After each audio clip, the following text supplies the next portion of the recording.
We'd like to call the meeting to order for the Community Redevelopment Agency regular meeting, May 25th, 2022.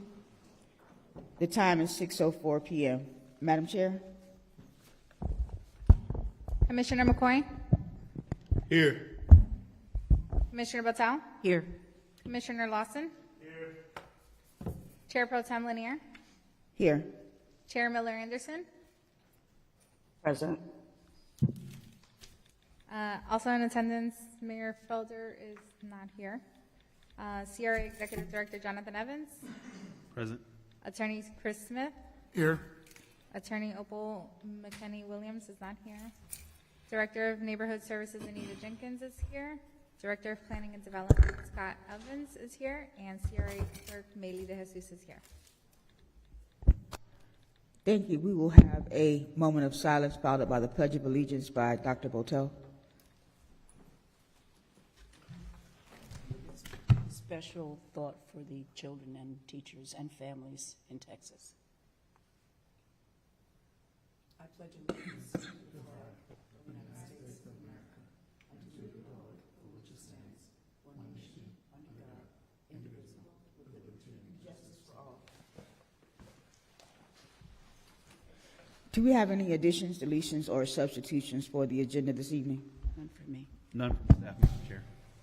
Any disclosures by commissioner or staff in regards to the items on this agenda? No. Motion to adopt the agenda? So moved. Second? Second. Did you get a second? Yeah. Commissioner McCoy? Yes. Commissioner Batal? Yes. Commissioner Lawson? Yes. Chair Pro Tem Lanier? Yes. Chair Miller Anderson? Yes. Motion passes unanimously. We have the consent agenda, and anything on, please be reminded, I'm sorry, my stuff is out of order. Consent agenda items. All matters listed under this item are considered to be routine, and action will be taken by one motion.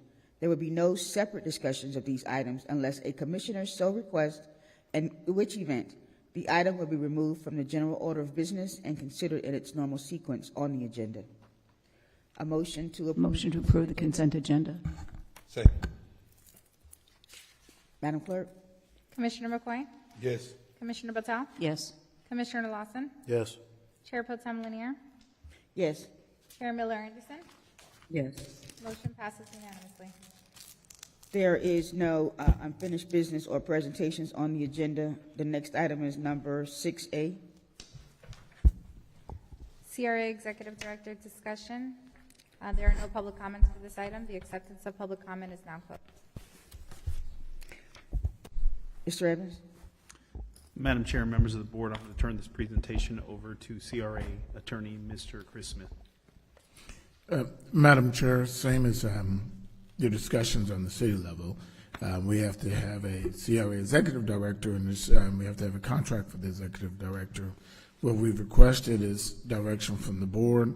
The two options we've provided, either begin negotiations, same as on the city side, where we pick a negotiator to negotiate with the CRA, the current executive director, on a future contract, or direction for us to basically advertise for the position of CRA executive director. I make a motion that we. Madam Chair. Yes, go ahead. Discussion. Okay. So, Mr. Smith, you said we have to have a contract. Did you say that? Yes, it would be prudent for us to have a contract So for the executive director. prudent and have to have is not the same thing. Because, you know, the issue, Mr. Smith, that I brought up when this was adopted a couple years ago was a CRA director's time has to be allocated specifically to CRA's duties. And there was a lot of ambiguity about the delegation of time and the allocation of time.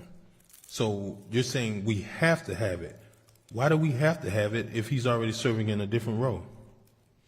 Because we are not a city, we're a separate entity from the city. We're a separate entity created by Florida statute, and part of that is having an executive director.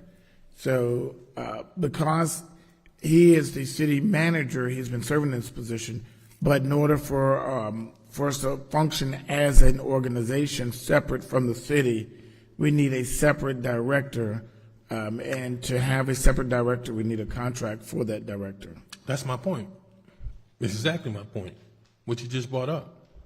So how is it that we're going to enter into a contract when you look at FTEs in the CRA's budget that you're going to suggest that we have to have a contract when we can't use the FTE, which is the full-time equivalent of a position that has to, by all accounts, give full-time responsibility and hours to a position, but then simultaneously carry on duties as a city manager. So do we have to have it? And when I say do we have to, I mean like you're suggesting that Florida statutes dictates that, and I can tell you that that's not correct, Mr. Smith.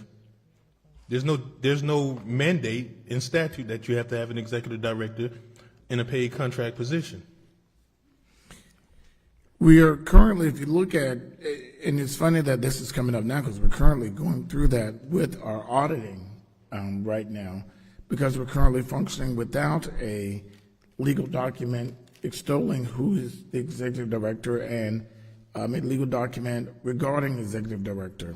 So with our auditing and with all of the reports we have to do, we do have to have an executive director. Now, when I say that we have to have one, it doesn't have to be a separate person.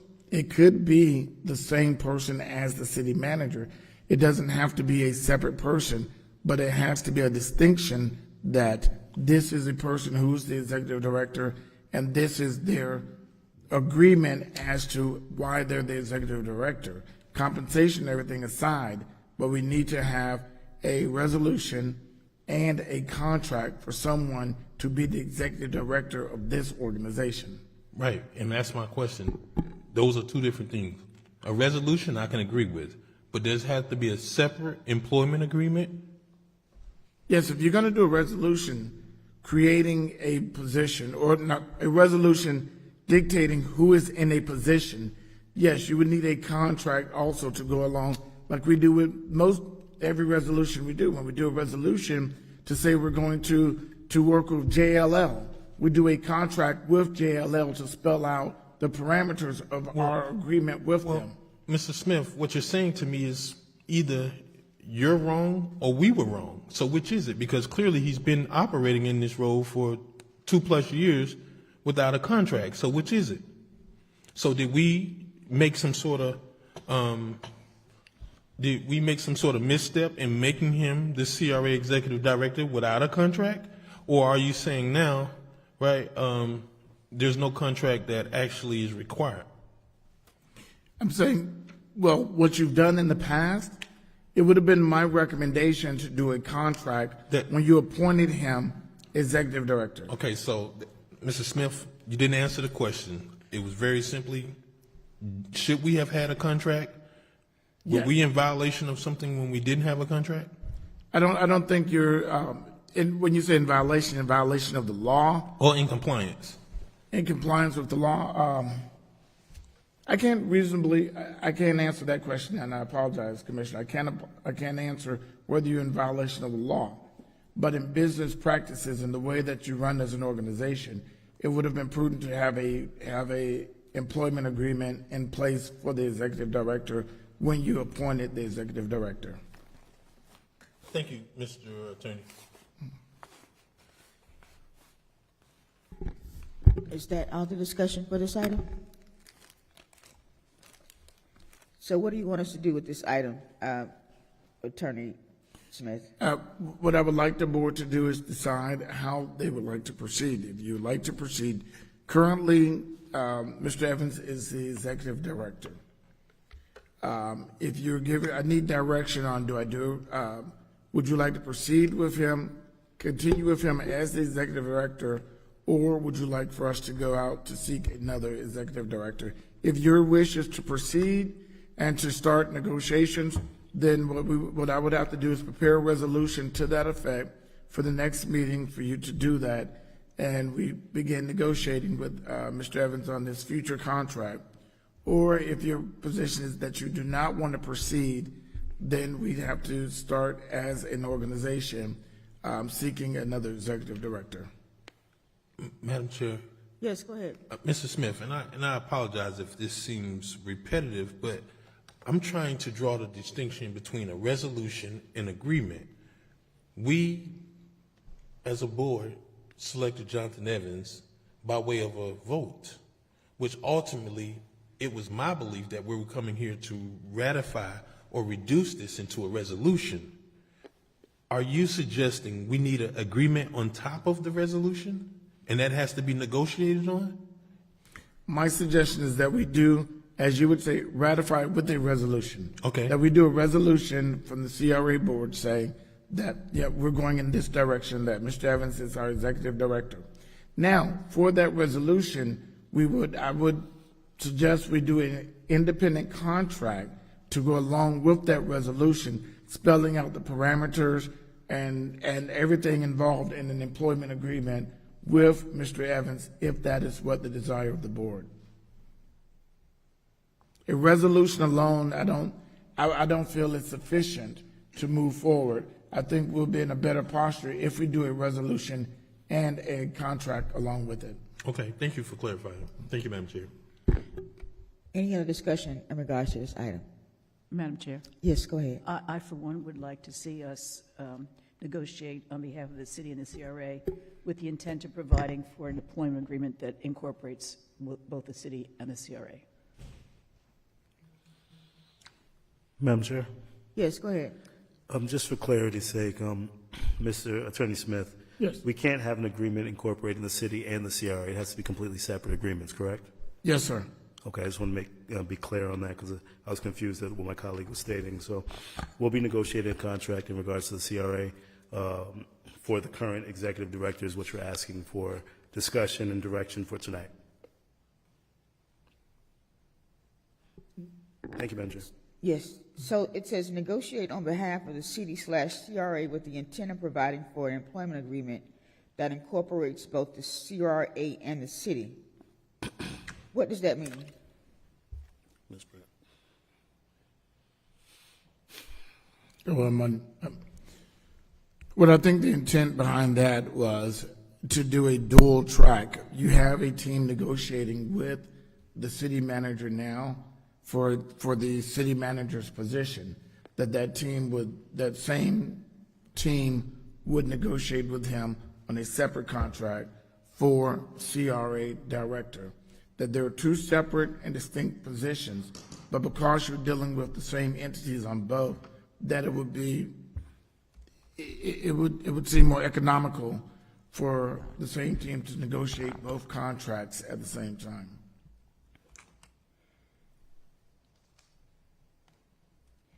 So if you had a situation where the CRA was under the city, that would be one contract instead of two? No, it would be two separate contracts. Still? Yes, ma'am. So right now, the chair is negotiating the city manager contract. It would be my suggestion that you now incorporate a CRA contract during that negotiation, but it's a separate contract. So if the contract that you're working for city manager is for these are your duties and this is your compensation, that same team negotiates a CRA contract that these are the duties of the CRA and this is your compensation for that. Because we're in a unique situation, very unique situation, whereas both are the same parties the same actors on each side. Different parties, but the same actors. So I think this is the question I'm asking. If the CRA was a part of the city, meaning that it was not two separate entities, would that be one contract or still two contracts? It would be two contracts because Still. the CRA Yeah, when you say part of the city, that's an ambiguous term. The CRA is a separate entity created by statute. We're under the city, but still we are a part of the city. Yes, ma'am. But there's still two contracts. No, the reason why I was asking, because some cities have the CRA incorporated into it. A lot of cities across the Florida have, the CRA is not a separate entity. It's one entity. The city of, I think, Lauderdale has the CRA director, is a part of the city. It's one entity. You see what I mean? Because it's not two separate entities the way it is here. I'm just curious to know that. No, they look like they're one entity, but they're separate entities, the same as in here. It's just the board, and the unique thing with the CRAs, the board sits as the CRA board. Now, in Fort Lauderdale, they have a CRA advisory board, and so that's kind of confusing. You think that board that sits of the community folks, that's just an advisory board. But anything that the CRA does, the city commission sits as the CRA board an hour before their meeting, and they actually vote on the contracts and do things as the CRA board. Other cities have advisory boards, and so that's where you think it's a little different. But the city commissioners always sit as the CRA board. I see. Okay. I just want to get that clarity. Yes, on that. Madam Chair. Yes, go ahead. So I'm thinking with the comment of it being joint, if we would think in terms of like the insurance, like we wouldn't pay for him to have insurance on the city side and insurance on the CRA side because he already has insurance. So it's items like that that will be duplicated, and if you did not have a discussion in terms of having it be two separate things. So I kind of understand where that's coming from, but I don't know that that is necessarily the way it's intended to sound. But there are some things, obviously, that's in the contract that won't be duplicated. That's just what I'm seeing so far.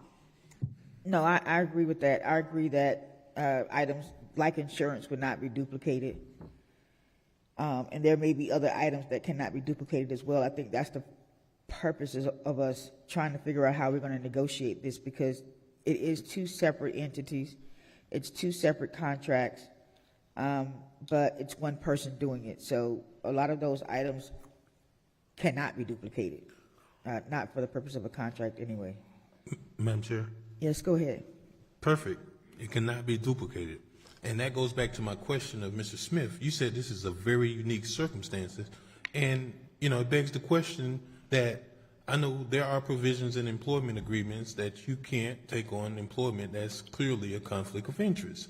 Now, when we negotiate these interlocal agreements between the city and the CRA, how do you propose that one person can sign on both lines, one as the city manager and as the CRA director? In fact, we've had this to come up. The CRA is indebted to the city for $600,000, I believe it was, for $1 million. It's not 600 million. But specifically, one of the concerns that I had was that came up a few months ago regarding outsourcing certain services to the city. Well, who decides? Does Jonathan Evans sign as the CRA executive director, and then he in turn signs as the city manager when you enter that agreement? Obviously, there's this saying, and I remember our former mayor used to say this: no man can serve two masters, but essentially you have this same thing. And as funny as it sounds, you know this, Mr. Smith, that is a legal terminology that you cannot, that's clearly a conflict. So while you're suggesting it, he's hold this de facto role as CRA executive director, but I don't know how you can legally commit to a role where he actually signs on both sides, representing both parties, in an agreement where both parties have an agreement with one another. That is probably a textbook definition of a conflict of interest, and that begs the question, when you have those situations, where does the allegiance lie? Now, I think there is some confusion, and I can understand that this is a separate entity created under statute, but by all means, the statute also provides that CRAs are special districts that are dependent on the municipality. So this idea that it's all one. Yeah, it was created by one, but it's certainly not the same, because then you have this issue of in the event of separation, does a person get 2 severances? Does a person get 2 salaries? Like, how does, and this is why I looked over for a finance person, which this goes back to that same thing. We don't even have a solely dedicated finance person. So when I look at the allocation of time under FTE, and you may be very familiar with this because I know you spend time in the rewrite of the CRA statutes, is CRA dollars and funds generated through TIF that goes to the CRA can only be used for CRA funded projects. How do we set forth, and maybe this is something that you can encompass in negotiations with whoever that person or designee is how do you set forth the allocation of time for the CRA, that way that time doesn't spill over into the role as the city manager's position? And also in the same reverse form, if he's operating as the CRA manager, does he go and, I guess they don't punch the clock, but use the biometric scanner and then click in as the CRA executive director? Like, you have these issues that I don't think you can just resolve by saying, let's go and do a negotiation. How do we allocate time? And how is that not a conflict of interest when you have these parties that certainly has business between the two of them, and agreements and money that's owed between the two? And that's no different than you representing someone that has business that comes before the CRA. You wouldn't be able to do it. Well, Commissioner, in that vein, you as a board do that every month. You sit as a CRA commissioner, and you sit as a commissioner for the city of Riviera Beach. So any conflict or any actions taken by the executive director, you will be involved in that also. So there's no inherent conflict of interest because you as a board do that also. Our chair signs interlocal agreements as the chair of the, as a commissioner for the city of Riviera Beach and as chair of the CRA. If there is a conflict of interest, there are rules to govern if something comes as a direct conflict. That hasn't happened, and we don't foresee it happening, but there's not an inherent conflict because you do that right now. You're sitting as a commissioner of the CRA that owes $1 million to you as a commissioner of the city of Riviera Beach. So I don't foresee that as an issue for the executive director being the same as the city manager, because again, executive director and city manager, they both are getting direction from you as a city commissioner. Now, when you're talking about allocating times and FTEs, now that is, again, something that can be negotiated with the contract as city manager and the contract as CRA director. And that led into my suggestion that the team that's negotiating the executive director should be the same team that's negotiating city manager, so they can take in consideration that conflict of time and allocation of time and allocation of resources when it comes to both positions.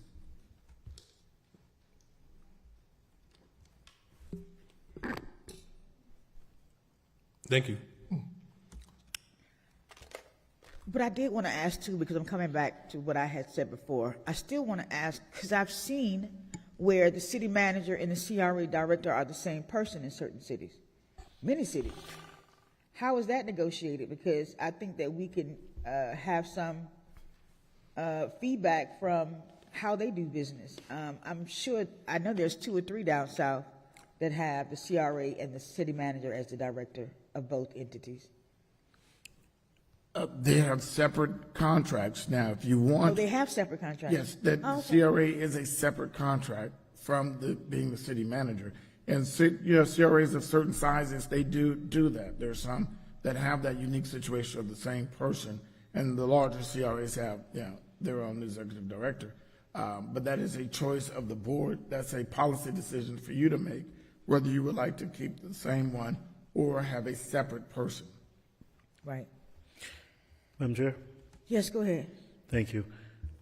Attorney Smith, the City of Clearwater, they have a department under the city, direction of the city, managed under one contract. where they have a CRA that's managed under the city. Is that a possibility to bring the CRA as a department into the city? And I know Councilwoman Lanier asked this question, but is there a possibility of having the CRA as a department in the city? I'm unaware of that. That is not a common practice, and that is something I'd have to research and get back to you on whether it could be a department of the city. I'm not sure if that's possible, but it is something definitely I'd be able to research and get back to you. Okay, because looking at it, because it seems as if Mr. Evans has served as the director for the last bit of time under our CRA, and if we're still going in that same direction of having Mr. Evans serve as the director or the operator of all of our organizations, possibly bringing the CRA as a department, if that won't have any impact on our TIF, on the ability to operate as a CRA, and allowing for us to still sunset in the year 2038. But looking at the details of how that would operate, how we could bring it as a department, if this is the direction that the board is going. I am in agreement, though. It's difficult to go into a legal agreement currently and to discuss a salary because there's so many conflicts, because it would almost have to be the exact same person negotiating the city agreement that's negotiating the CRA agreement so that it could all be intertwined. But my only concern is that we can't roll over the roles of the CRA director into the city and the city manager into the CRA. So it's kind of convoluted, but essentially the only person that would be able to negotiate this would be the individuals that was selected, Councilwoman Miller Anderson, to discuss this contract. So if we're in a position now where we can look at options of possibly bringing it as a department, having a department head over the CRA, and having Mr. Evans operate as the city manager, that may be an option for us as well. Because I think currently the is it HR, finance, IT is all operated through the city for the CRA. So it's already being managed in one, and the oversight for the CRA is already going through finance, HR, and IT. So I'm not sure why we would need or have to have a separate contract for just an additional oversight of the CRA. Madam Chair? Yes, go ahead. That would be a policy decision. That would be, I guess, another option for this board to give direction of that we possibly want to make the CRA a department. I'm not sure if that can be done, but that is something that can be researched, and we could come back with that. To answer your other observations, those are done by agreement between the CRA and the city. The finances and the other services, those are services actually contracted that the city is supplying the CRA. Now, if I can feel where you're heading, that can the city contract to provide executive director as is doing finances and other things to the CRA, that is something, that's another avenue we'd have to explore, and we'd have to research whether that can be done. I think I'm sorry, follow up, Madam Chair. Yes, go ahead. I think we had previously asked about this, I think possibly before you came on, Attorney Smith. Mm-hmm. So I'm not sure if my colleagues would entertain the possibility of looking into this just to get some of these options on the table. Because currently the CRA is already housed in the city. So with all operations departments, oversight of the CRA, if it is going to be a department, what impact would this have on our CRA? The legalities, what other municipalities are currently doing this, and then what options do we have? So we can look at all scenarios and all opportunities before we just make a decision, because I don't want to get it into a agreement that is going to be contrary to what direction we're trying to go. If we're just trying to move the city forward and we agree that Mr. Evans is the best person for it, then why not make it a department? And if we're not going out for another director to operate the CRA, then let's figure out the proper way of doing it. Mr. Smith? I don't know if that was, I think that was more of an observation to the board, that that's another option, that the board wants to explore that is something that you'd have to make a policy decision and give me direction on. I think that that's probably where I was headed to in the beginning as well, to explore the option of the CRA being a part, when I say a part of the city, when I said initially, Yes, ma'am. A part, department, however we want to put it, to look at that option. And as well, look at the option of the 2 agreements. But if it appears that we can do it with 1 agreement, then that would be good as well. But we certainly want to explore both of those options. Madam Chair, Yes, go ahead. it does appear, for example, in Clearwater, on the city's organizational chart, that the CRA is actually a department of the city. And I wonder if Attorney Smith could investigate to see if other cities have that same arrangement, and if that's the case, how do they structure the city manager contract taking into account that he oversees, in this case it's a he oversees the CRA, and I don't know, it's not indicated on this org chart whether or not Amanda Thompson is the director, a manager, or whatever of the CRA. It'd be good to know that, I think. And likewise, if there are any other cities, I would like to know what other cities do have the city manager functioning in the same role as the CRA director. It'd be good to see a sample of those contracts as well as we move forward in this process. Madam Chair. Yes, go ahead. So, Dr. Botel, to provide context and also for the attention of the attorney, that's no different than what Palm Beach County does. Palm Beach County is a county government, which is a political subdivision of the state of Florida. Palmtran, however, is a separate corporation, but it is also simultaneously a department within Palm Beach County. And they're separate because of a function of statute that says, well, because of a function of probably federal law that they get federal dollars for transit, they actually are a department, but legally you can find them on Sunbiz as a whole separate corporation. So, I think it is very much possible, but given the circumstances, do we need to duplicate the efforts of having a separate contract is my concern. Madam Chair. Yes, go ahead. So if we're going to do the research for the CRA part in terms of finding out if that can be brought back up onto the city, and then if we need to do a separate contract, because we're trying to operate with some deadlines on the city side, and it would be contingent upon if we're having a CRA agreement done as well. So I think we need to probably consider reopening if this goes beyond the time that we're trying to meet the deadline on for the city agreement. We may need to reopen the contract on the city side to accommodate the contract that would be done on the CRA side, because essentially, at least that's what I'm thinking, because I do believe the language would need to be different for utilizing the example I talked about, the insurance. I just, right now, just thinking, it sounds like we would need to probably reopen that if we don't make a decision before the deadline is up for the city. Because we are trying to meet a deadline, I think, of mid-June or something like that. But it's just a thought.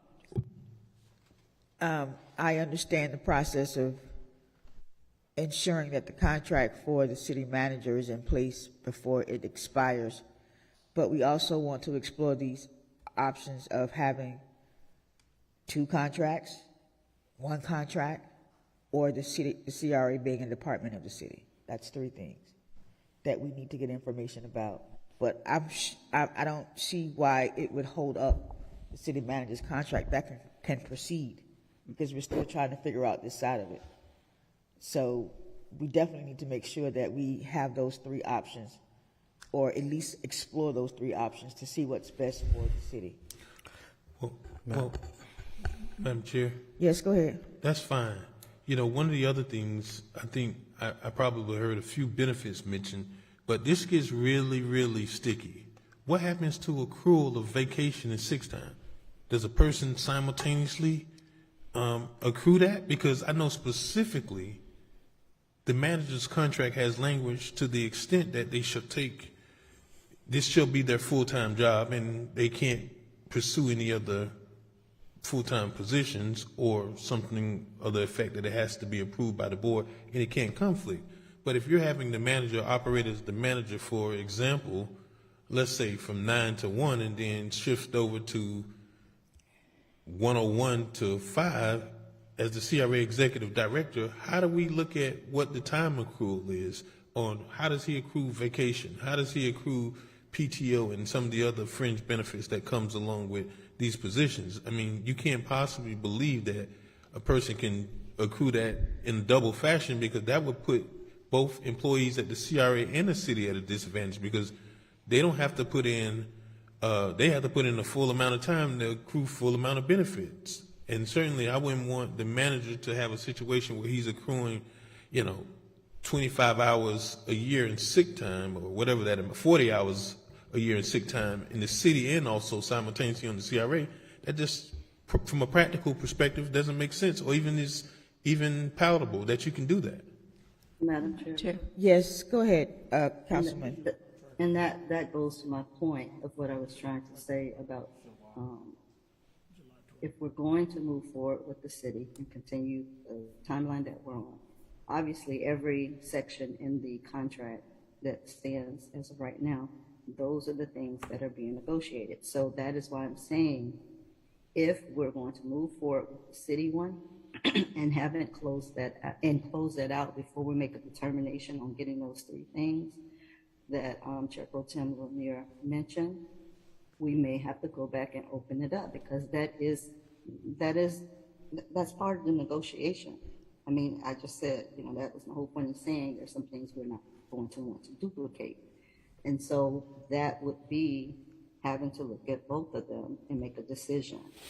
And so that's why I'm saying I don't think you can do it without, individually, and not look at one while you're doing the other. And that's why I mentioned about possibly reopening the contract. Because if we go ahead and determine something on the city side and close it, say we don't make a decision until after we get all this research until like August.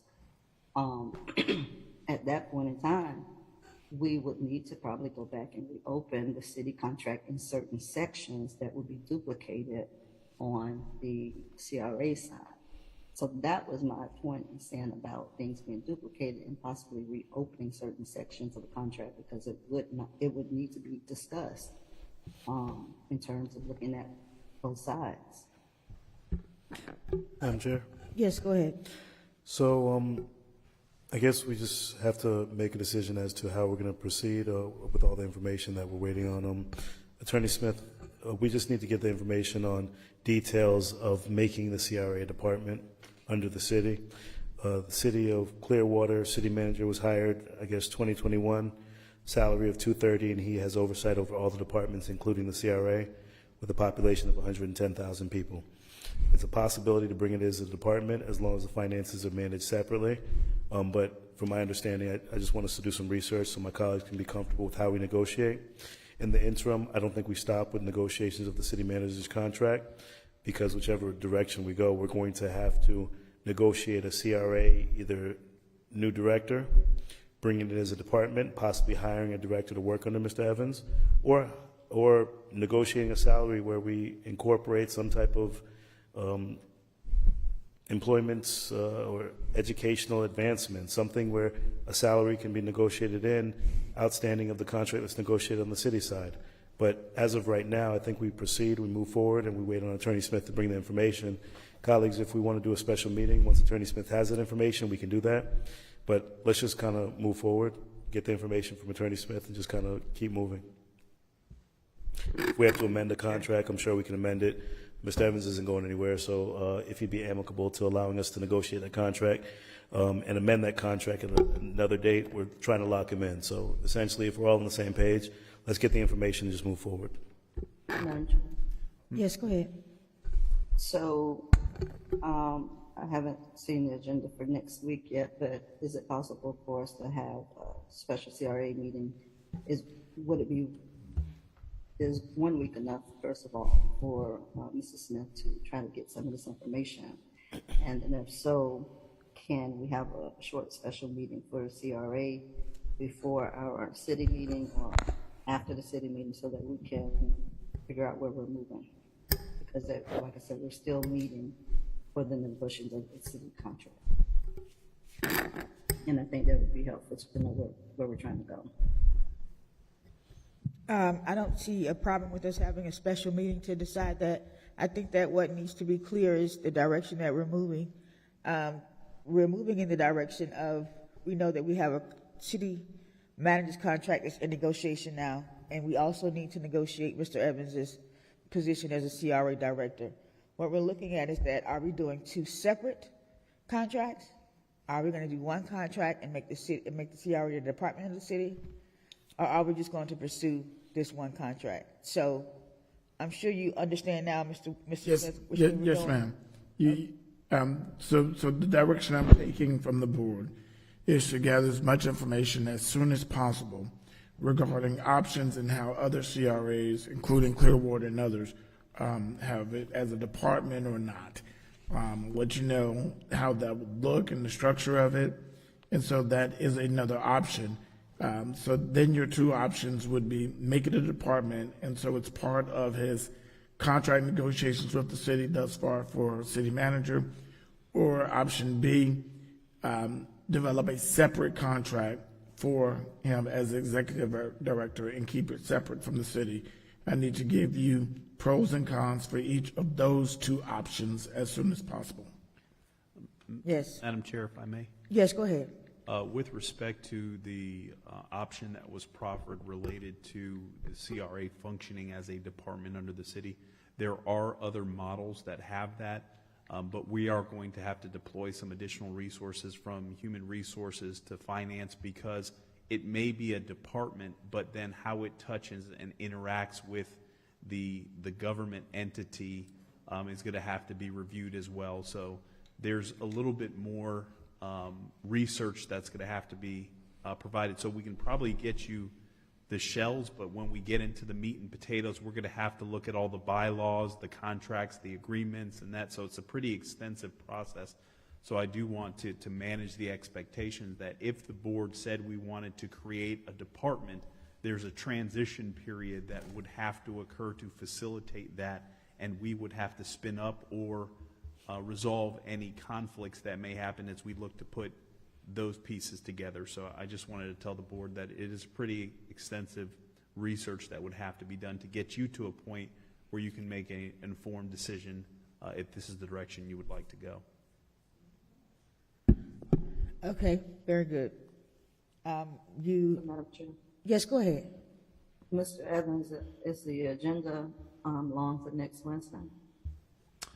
Madam Chair, if I may. Yes, go ahead. We have about 10 items, of which I think about 3 of those are presentations. So there's nothing that I don't think is too heavy of a lift that we can accommodate a short meeting in advance of the regular city council meeting to share just the basic that we were able to pull from other government entities. The other side that is challenging, we're at the mercy of other government entities providing us the information. So it is challenging because we have to wait to get their information and hopefully be able to spin that back as quickly as possible. Okay, so I'll make a motion that we have a special CRA meeting on Wednesday, June 1st is 5:30 okay, or 6? Second. 5:30? I'm sorry? We're doing 5:30? Yes, 5:30. Madam Chair, if I may, Yes, go ahead. I think we have a USD meeting at 5:30. We do. So we can do immediately following the USD meeting, and then we can do the city council immediately following that. Okay. Okay. I'll make my motion. All right, so we have a motion and a second. Any discussion? Question. Yes, go So, ahead. so what exactly are we going to get at this meeting? Are we going to have the results from the research? Yes, sir. It's my intention is to give a full presentation, different options, and letting you know legally and customarily how other cities are dealing with this situation with the CRA, be it bringing it in as a department or keeping it as a separate entity, and answering some of those questions. Mr. Smith, let's be clear. It's always going to be a separate entity. You said bring it in or make it as a separate entity. I mean, by statutes, it's a separate entity, correct? Yeah, but then once, and I think what the manager alluded to, if you make it a department of the city, you're a separate entity, but now you're intertwining a couple of things together, and that's some research that we have to do to see if becoming a department of the city, how that affects certain contracts and certain things that we have to do. So here's my suggestion. The CRA was created by the city council.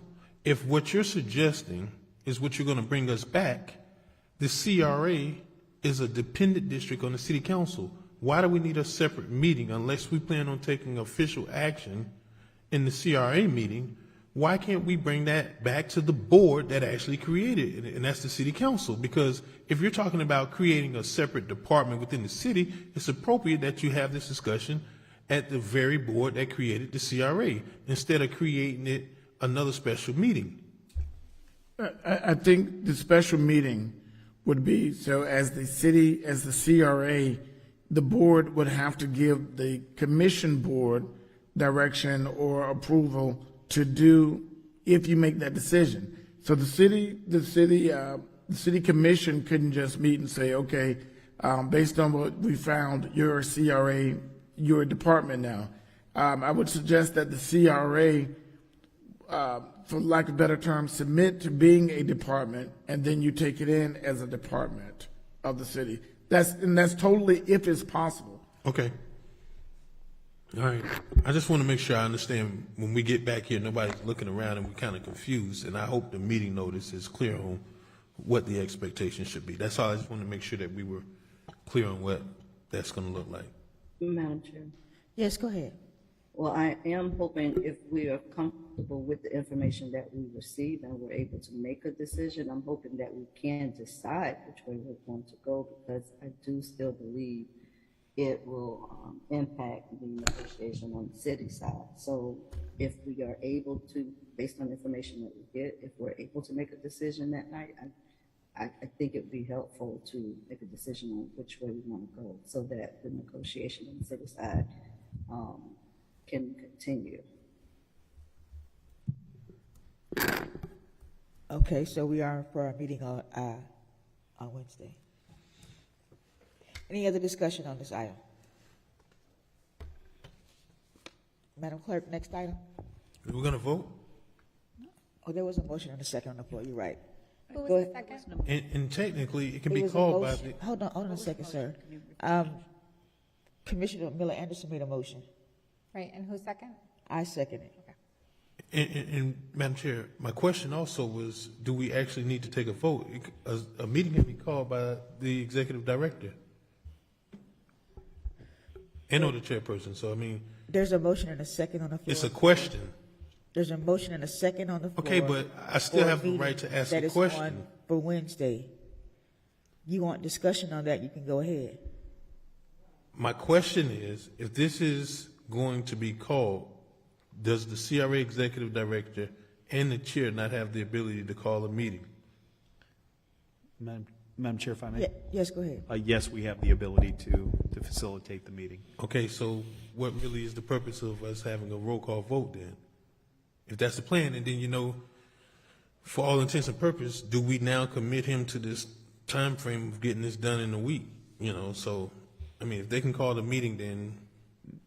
Madam Chair, if I may? And the reason I'm saying that is because the very thing that I asked Mrs. Spiff, what can we expect when we get back here to the meeting? It'd be good to have the meeting notice that clearly lays out what we expect to get when we walk into this meeting, and if they come back with options, that we can get that ahead of us walking into the building. Madam Chair, if I may? Yes, go ahead. With respect to the motion that's on the table, I think it was intended that there is agreement that the board will be present for that meeting. We didn't want to make sure that we call a meeting and that the board is present for that particular meeting. With respect to the items that will be on the agenda, I certainly will get with the attorney as well as the chair to find out what the appropriate actions that are contemplated in the research that we get, because obviously for us to be able to get that information and then going into a holiday weekend, we would be hard pressed not to receive any information till probably Tuesday. We're definitely going to reach out to persons as early as tomorrow, but that may be challenging. So as far as the backup in the material, that may be information that you won't get to that particular meeting, or staff may say that it's too short of a turnaround time and we need to bring this at a future meeting. But we certainly will try. Very good. Madam Clerk? Commissioner McCoy? No. Commissioner Batal? Yes. Commissioner Lawson? Yes. Chair Pro Tem Lanier? Yes. Chair Miller Anderson? Yes. Motion passes 4-1 with Commissioner McCoy dissenting. Thank you. Next item. Item 7A, resolution number 2022-10, a resolution for the Board of Commissioners of the Riviera Beach Community Redevelopment Agency, the agency, authorizing the execution of the demolition agreement with the BG Group at an amount not to exceed $155,490, authorizing the chair and executive director to take action as shall be necessary and consistent to carry out the intent and desire of the agency, providing an effective date. We have one public comment card for this item, and the acceptance of public comment cards is now closed. A motion to approve resolution number 2022-10. Second. Mr. Evans? Madam Chair and members of the board, if I can have the Director of Planning and Development, Mr. Scott Evans, make this presentation. Madam Chair, we're requesting approval for the demolition of the 2600 building, which is located on the northeast corner of Broadway and Blue Heron Boulevard. The city's purchasing department prepared the bid and the recommendation for the solicitation, selecting the BG Group as the most responsive bidder from the city's pool of demolition contractors. The contract is for a demolition cost of $141,355, which consists of a base bid of $126,000 plus permitting and administration fees and an additional 10% contingency, which is how we get to the $155,490. The BG Group will replace the former contractor who was terminated due to delays and a variety of other issues. The demolition of the existing building will prepare the CRA property for redevelopment. The projected timeline will have demolition activities resume in June with Florida Power and Light coordination and completion of maintenance of traffic plans and city building permits. Florida Power and Light has equipment in the building that needs to still be removed before the demolition can begin. The demo work will begin immediately following the completion of Florida Power and Light's work, and is anticipated to be completed in August. The project is funded out of the CRA's capital projects budget for the 2600 Broadway property, and staff recommends approval of a contract with BG Group to complete the demolition services for the building. Any questions in regards to this item? Madam Chair? Yes, go ahead, sir. Mr. Evans, when will the demolition be completed? We would hope that it would be completed by August. There is one item that we can't control, which is the work that Florida Power and Light has to do. But our anticipation is that could be completed in July so that the building could be brought down in August. And the delays from our agenda meeting was the fact that they have some equipment inside the building, correct? There's actually also, we had to move some overhead power lines that were in the way. Florida Power and Light felt they were too close to the building so that we couldn't begin the demolition. So that work has been completed, but the equipment that's in the building still needs to be removed. So if we do negotiate this contract, what is the guarantee that the BG Group's going to still be available if there's delays in regards to getting the FPNL equipment out of the building? I have discussed the issues about Florida and Power Light with the BG Group, so they are aware that they can't begin until that's completed. I just don't want to, pass this resolution, bring it to the residents, tell them that we're moving forward, we're going to demo the building, and then, another 6 months goes by and we just have a banner up. So it's just, I want to make sure we expedite it. I know that you've been on top of it, but I just want to make sure it gets done in the time frame that we said we're going to do. So if we can just try to expedite it, get it done even before August, that'd be great. Show the residents that we're making some progress. Mr. Jonathan Evans, what's our steps after we've demoed the building? What steps are we going to take for that site? Because I was very adamant against the landscaping proposal that was passed, but only because I want to see some progress done in that CRA district, especially in that corridor, in that corner. What is going to be our plan and direction for the next steps? How quickly can we go out for RFP? I know we looked at some options of P3 options. I know we looked at some development options, but how quickly can we get something on the table? Madam Chair, if I may. Yes, go ahead. Staff has already been putting forth a pathway forward, looking at some opportunities to address some things that I don't want to say is from a strategic perspective what we're looking to do with that particular property. However, our consultant has been providing us some advisement and some things that we can do to make that site a little bit more developable and be able to overcome some of the challenges that that site has with its proximity to such a busy roadway network. And so we would look to bring something before you all probably in the next couple of months, but we are looking at some other opportunities to be able to bring that property to market and look at a P3 arrangement to address some of the challenges that we have both on the commercial and retail spaces, but also on the housing side as well. So we are working towards bringing that before you in the next couple of months. Follow up, Madam Chair. Yes, go ahead. And to that point, since we do have those FPNL delays, if we can also bring that to the forefront, Mr. Evans, possibly getting something like that done within the next month. Because I think the contract for landscaping and lighting was just over $100,000. So if we can save that money from having to do the landscaping and go straight into an RFP proposal process, once we demo, since there's already delays with the demo, and bring a proposal to the table with an RFP going out, we could kind of be in line and not have to move forward with landscaping and irrigation and lighting on a parcel that's just going to be developed within the next 6 months to a year. So we'd be able to save that $100,000 that we put in towards that proposal. So it would be great for us to just have some type of proposal in the next few months. Absolutely, Madam Chair. We'll look at those options and bring them back to the board. Thank you, Mr. Evans. Thank you, Madam Chair. Thank you. Any other questions on this item? Madam Clerk? Commissioner McCoy? Yes. Commissioner Batal? Hallelujah, I'm yes. sorry, hold on, We hold do have a comment card, I'm sorry. Oh, she has a card. Comment by Mary Bram? sorry about that, Ms. Brown.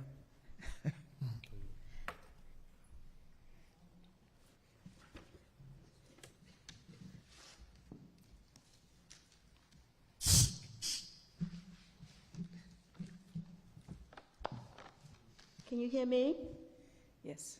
Mayor Bram, Riviera Beach. I'm going to say I did put a card in there, but apparently you all had already started doing the previous there. But something to think about.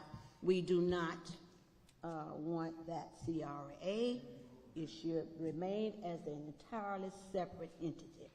The CRAs, we are in that group, whereas we are with our CRA. Because up in the legislative department, some of those have already been approved. Okay, so I'm going to talk about Broadway here. Did we not know that this previous builder here, that his license, the demolition company, their license had expired? Because we have been asking, what was the time frame for, for this building here? Now, I don't have any problem in we finding out that we had to divert to someone else that's just a little bit lower, but this is exactly what I'm saying right here now. We always need someone that's already in the ship that knows entirely about our city, how we are to navigate it, and where we are. So this means staying with the CRA and negotiating whatever there is to be. For the same very reason here. This same very reason here. So that is the question that I would like to ask. And the next question is, will we be on timetable here? I think Commissioner Lawson asked that question as well in August. Can we be reassured that this will move when FP&L do that? Now, from what I've read here, this previous demolition company, they came in and did the asbestos.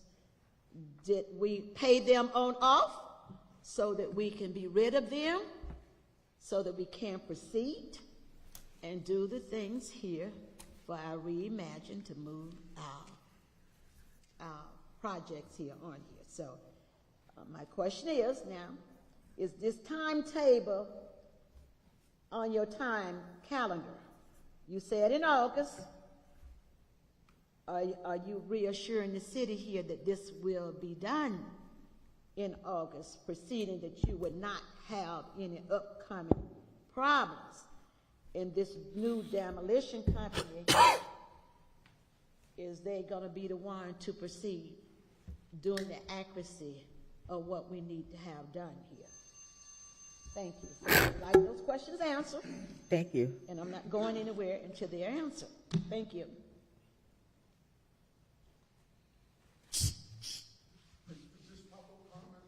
No, not yet, sir.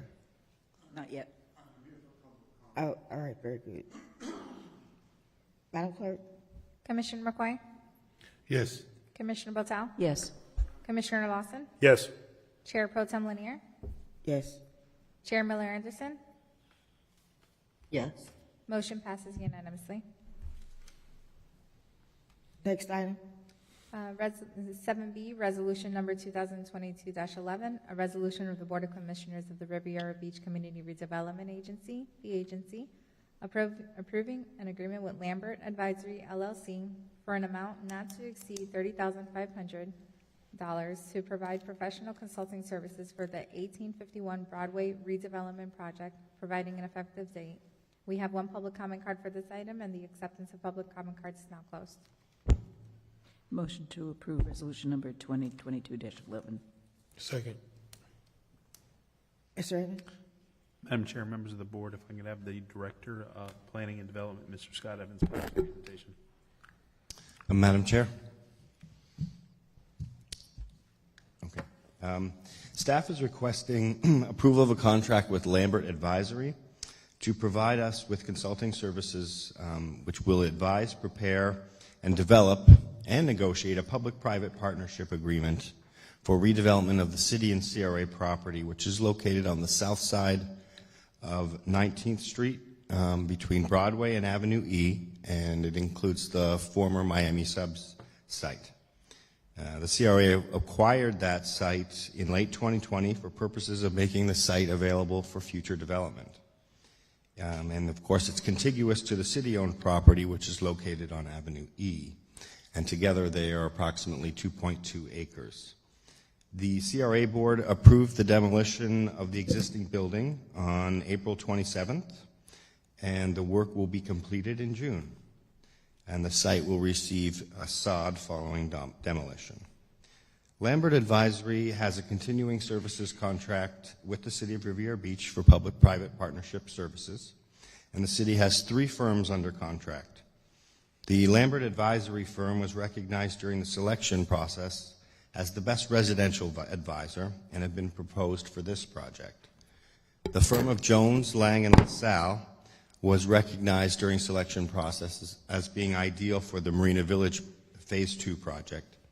And the firm of Avison Young, the third firm, was selected by the city for the Reimagine Riviera Beach City Hall project. This site is directly across the street from the county boat ramp, which is Light Harbor Park. And the CRA intends to combine the site with the city property with the assistance from Lambert Advisory, issue a mixed-use development opportunity for new residential units with some ground floor commercial office. The schedule of tasks would begin with site analysis and concept assessment, preparation of the development solicitation, including a workshop with the CRA board to ensure that it reflects your vision for moving forward, coordinate the issuance of the development opportunity. The Lambert Advisory would help evaluate the development responses and advise the CRA on the most suitable shortlist. Then they would also work with the short list of respondents that are selected to request additional information and evaluate the final responses. And then they would also assist in the CRA board in making that selection of a final developer. And then the last task 7, they would work with the developer that's selected by the CRA board to negotiate and bring a development agreement back to the board for approval. The project contract for the first 6 tasks will have a set fee of $30,490.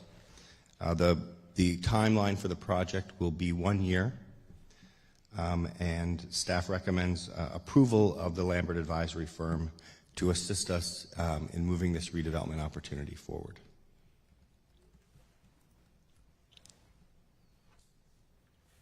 Is that it? That's it. Thank you, Madam Chair. Any questions for this item? Madam Clerk? We have one public comment card. Ms. Mary Brown.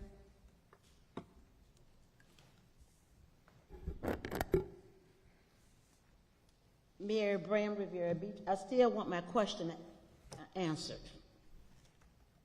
Did we not know that their license had expired? That's a simple question, and I would like that answered.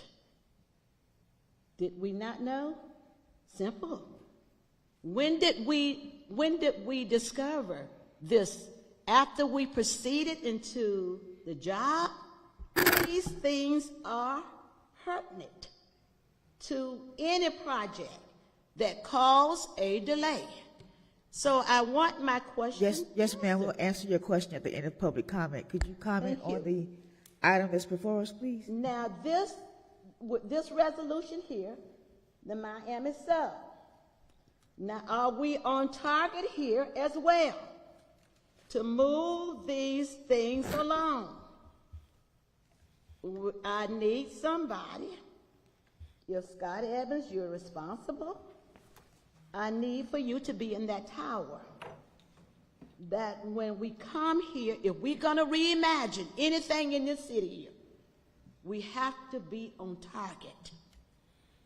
And these delays cost the city money, time, and effort. So I always say know who we're dealing with. And if we do not know who we are dealing with, we have time within that gap frame to make those adjustments. But when we do business, we cannot continuously to proceed, and then all of a sudden the shoe drops. So I would like for us to be more apt in making sure that these contractors, consultants, or whomever they may be, are adequate here to do what we need them to do. Because everyone is looking at we as a city so that we can build and move things, and we can see things really, really happening and moving within this city here. So that's another question. You said the timetable was a year. I want that answer too. Are you on target with this consultant here to produce what you need to have produced? So when you come back here, and if Ms. Bram is in here, I would not have to regurgitate. We've gone into a year and a half, or maybe 2 or 3 years. I need these projects here on target here, in other words. Thank you. Thank you. Commissioner Roy? Commissioner Patel? Yes. Commissioner Lawson? Yes. Chair Pro Tem Lanier? Yes. Chair Miller Anderson? Yes. Motion passes unanimously. We are at the end of our agenda, but we'll go ahead and start our public comment time. Please be reminded that the CRA Board of Commissioners has adopted rules of decorum governing public conduct during official meetings, which has been posted at the front desk. In an effort to preserve order, if any of the rules are not adhered to, the commission chair may have any of the disruptive speakers or attendees removed from the podium, from the meeting, and or the building if necessary. Please govern yourselves accordingly. Public comment shall begin at 7:30 p.m. unless there is no other business of the CRA Board of Commissioners, which in the event it shall begin sooner. In addition, if any item is being considered at 7:30, then comments from the public shall begin immediately after the item has been concluded. Any person who would like to speak during public comment, please fill out a public comment card located at the front desk and give it to the staff before the public comment section is announced. We have 4 public comment cards for non-agenda items. The acceptance of comment cards is now closed. We have Carl Muhammad first, followed by Mary Bram, and then Paul Dorothy. Good evening, Riviera Beach and the citizens of Riviera Beach. And I've come to talk to you tonight about the most pressing thing that's happening in the recent time, and it is the Juneteenth celebration here in the United States. And this is the first year that it's been declared a national holiday. But we also understand many of the dynamics that goes along with this holiday and the suffering that the children of the slave had to endure in order to acquire such a holiday. And we here in the, Palm Beach County, here in the state of Florida, we're not only looking at the physical enslavement, we're looking at the mental enslavement. And we here in Palm Beach County, particularly here in Riviera Beach, we have a unique opportunity if we would take advantage of it. And it is to address the multitude of complex problems that is dealing with the school district of Palm Beach County. I've been sharing with many of you the information that have been transpiring over the past 20 years, and it shows you in, with some kind of clarity that the same disrespect that we received with Juneteenth, we're receiving that same kind of disrespect in the education here in the state of Florida. I don't know how many of you know that in 1994, the state of Florida passed a law stating that they had miseducated everybody in the public education, and we in Palm Beach County were supposedly leading in the efforts in trying to repair such damage. Most of us still don't even know that the state of Florida apologized for its part in the slavery process here in the state of Florida.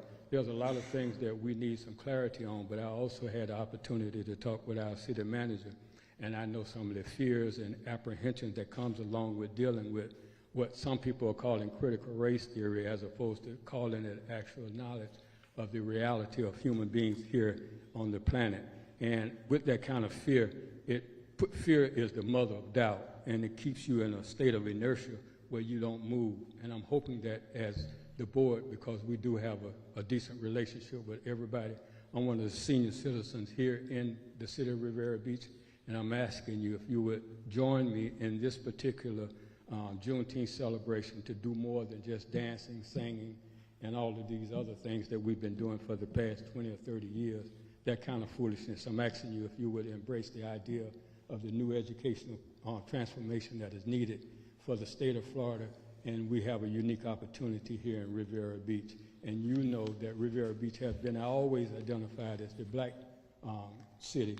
That's the reason why we get so many stigmas about crime and other things, but I think we have a unique opportunity to lead not only the state of Florida, but the United States and the world as it relates to repairing education. I hope you will reach out to it and encourage our big brother, Mr. Evans, to do more.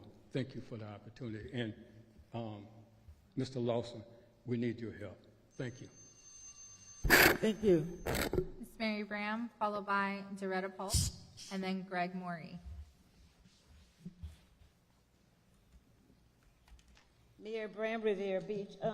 Thank you, Mr. Scott Evans. You will address my my concerns. So I will be getting with you, as you have advised me also. I would just like to say that a deep condolence goes out to Texans for the 19 babies and the 2+ teachers, and plus that may be counting. We cannot get enough love. It doesn't matter how many hospitals that you may build. These things are impacted upon each individual. There has to be accountability. When will we as a society, as each individual, take stands for what is right? And it does not matter whether we're Republicans, Democrats, Independents. That doesn't matter. We are becoming a very sick society where there's no love and no concern. CRA, leave that as it is. You as a board, we said the same thing about you as a board. Perhaps you all should not be over the CRA neither. We need a CRA director, and we expect and we want that to remain as it is. And we want the contract negotiated in that way there. We are no different than no other city. Lake Park, Boynton, I can go on and on. You pull out Clewiston. But this is what city managers do, and especially with what we are encountering now. We need that navigation that's way around it. No department heads for no city. Where you step out, we're going to make a recommendation that you as a board do not be governing the CRA. On last night, when I say about caring, our firefighters, Captain DeAngry, firefighter Ramirez, firefighter Nelson, firefighter Holy, they rescued a baby kitten. Please share that. This is what we say that we care as a city for the least of them. And I say to we as adults, we behave and we think of others that same way. So I say that in reference to keep the CRA as it is. It would be more legality, legal issues in department heads. You got enough department heads around here now that you need to correct. So why don't you all work on that? And let's keep things moving the way that we are. We are moving, whether you like it or not. Thank you. Ms. Doretta Polk, followed by Greg Murray.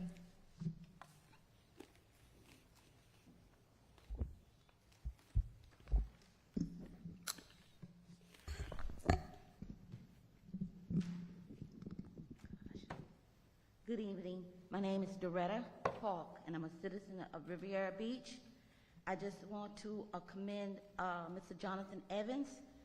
He stated in the last meeting that we were in that every one of us, whether we come through the back or the front, we go through a metal detector.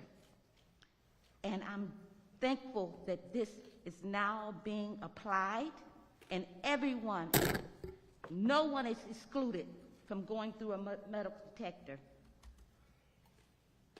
And I want to also state that I think that Mr. Evans is more than qualified, knowledgeable to be the city manager and the manager of the CRA.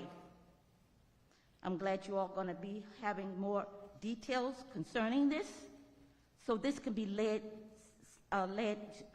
just taken out of off the table, and that Mr. Evans can start being the city manager of both entities. I want to thank also Florida Power and Light has been in our neighborhood and going around all the neighborhoods, and they left a huge limb, which they say they only allowed to take from the power line. A huge limb that was over the sidewalk where I usually walk, and also where children ride their bicycles, and it could create a dangerous situation. So I talked to Mr. Johnson, and he sent Mr. Snowy over, and Mr. Snowy got on it right away. We have some very good people working here in the city of Riviera Beach who care deeply for all the citizens. And I want to also express to the ambassadors, who's the Mr. Nehemiah Spence, who is the interim director of the ambassadors. These ambassadors do a wonderful, amazing, awesome job for each and every one of us. They keep the roadways clean. They're very courteous. And I just think that's also through the direction of Mr. Nehemiah Spence. And also you have some incredible ambassadors themselves. And I just wanted to say kudos to them. And kudos to also Chief Curd, and not to take anything away from Mr. Blankenship. We're having a marvelous time over at Lindsay Davis. We're now starting the aqua classes, so you all come out. We get aqua and exercise a little bit if you get a chance. Dr. Botel, we're having a marvelous time. Thank you And so much. Thank you Ms. very Park. much. Thank you. Mr. Greg Murray.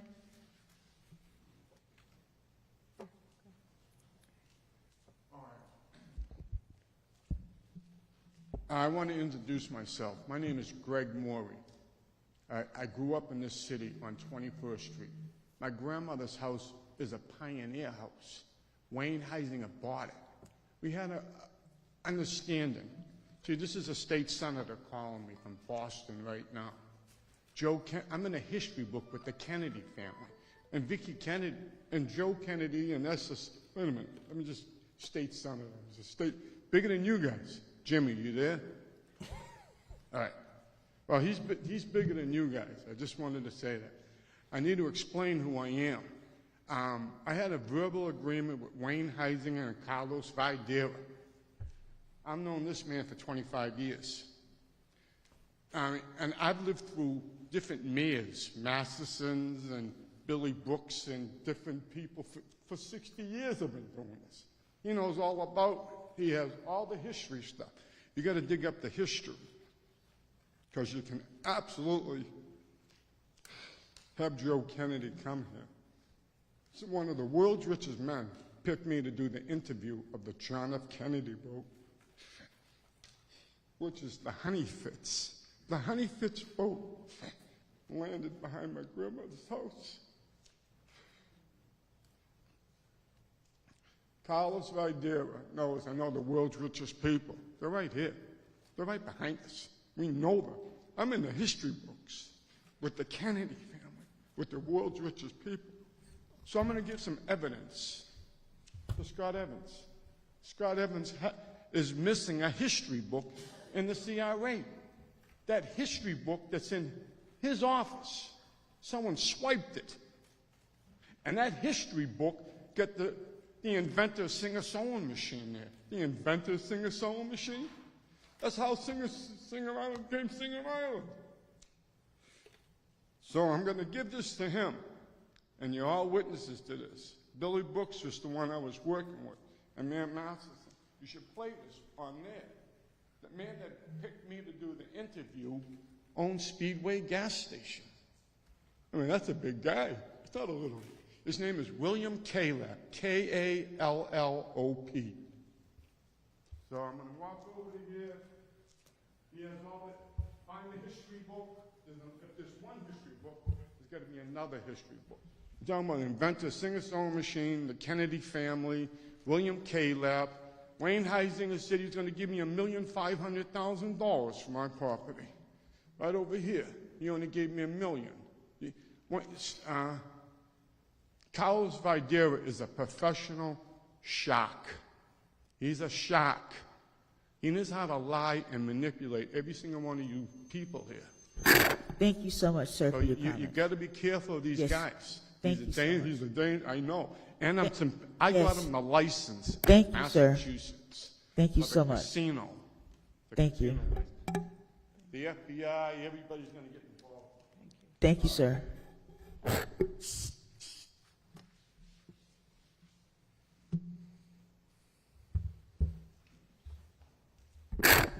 Who do we have next?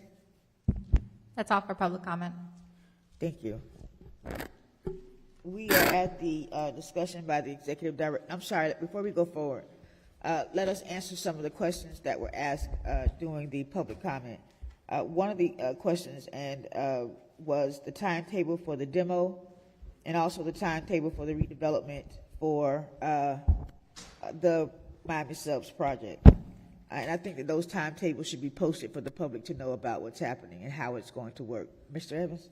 Madam Chair, those items will be added to the reimagined memorandum that's available on the city's website with regards to the demolition of that facility. As soon as we get the items removed from FPL, we will proceed forward with the demolition of that particular structure. Once we get the date, obviously we'll post information to the community because there is going to be a MOT plan that will have to be provided to make sure that we mitigate against any potential issues with regards to traffic. So we will move as quickly as we possibly can, but we are going to really push on our relationships with FPL to get that resolved, and then we can move forward with the demolition.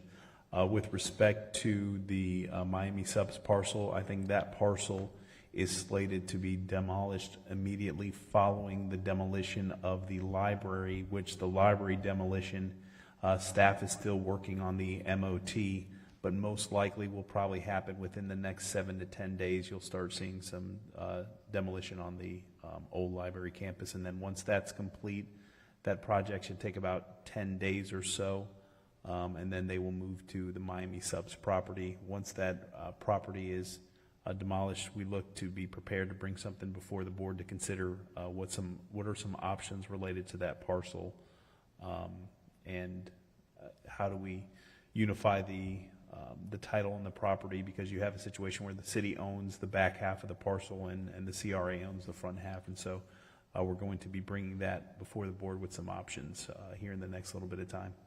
And that concludes my comments with respect to, there was one question about the contract. Right. And their license.